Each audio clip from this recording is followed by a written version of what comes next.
Dr. Sarah Chen had been stationed on the Kryvax colony ship for 3 months when she first noticed the cubs watching her lunch routine.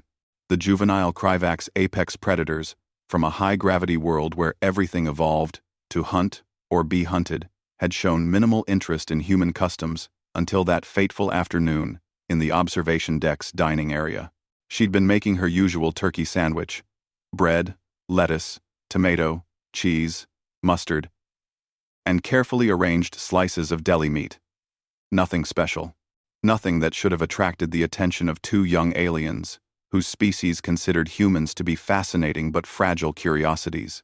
Vesha and Tor sat perfectly still at the adjacent table, their 6 eyes fixed on Sarah's hands as she worked. Their scaled hides rippled with the chromatic patterns that indicated intense concentration. Sarah had learned enough Kryvax body language to recognize fascination when she saw it. "Can I help you too?" she asked, not unkindly. Vesha, the larger of the two cubs, tilted her triangular head. "You are constructing food?" Sarah paused mid-assembly.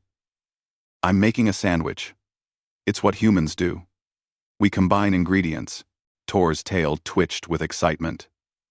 "But you do not hunt this food. You do not kill it fresh."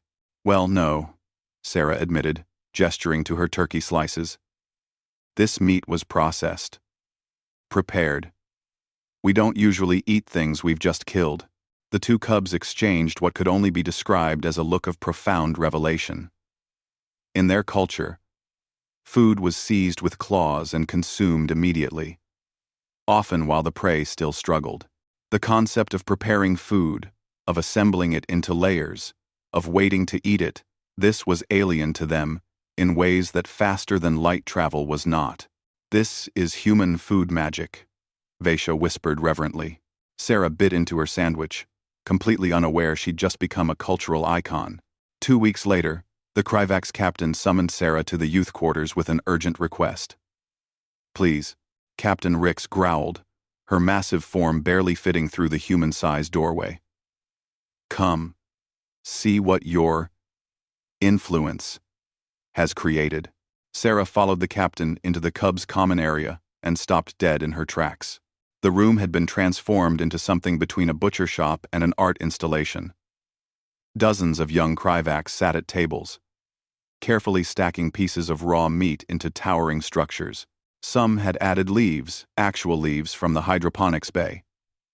Others had attempted to replicate bread using compressed protein paste formed into rectangular shapes.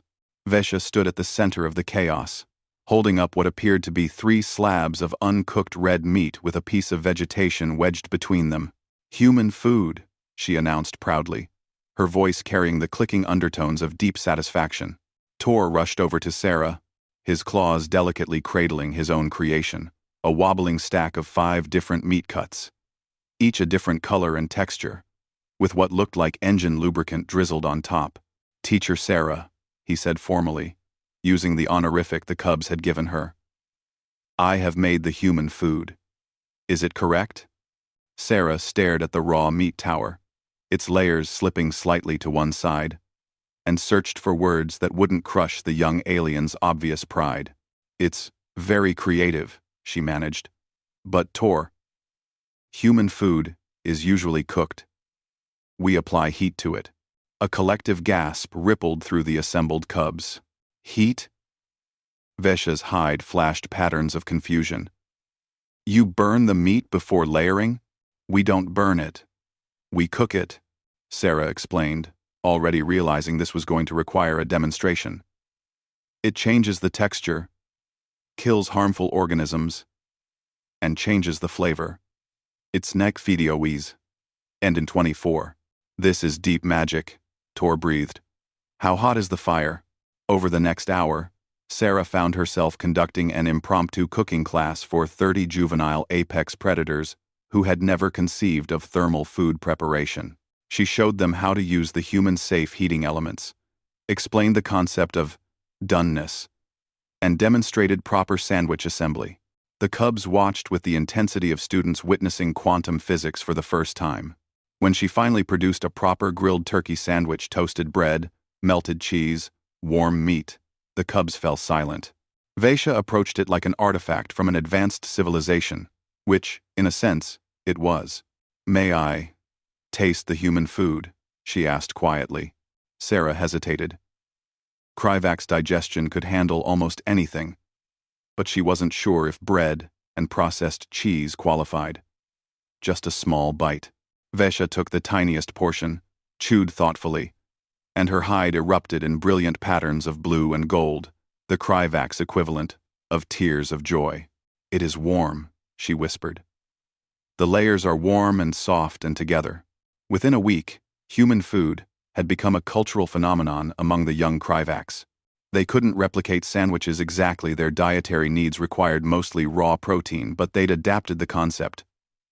Meat layers with vegetation. Structured meals.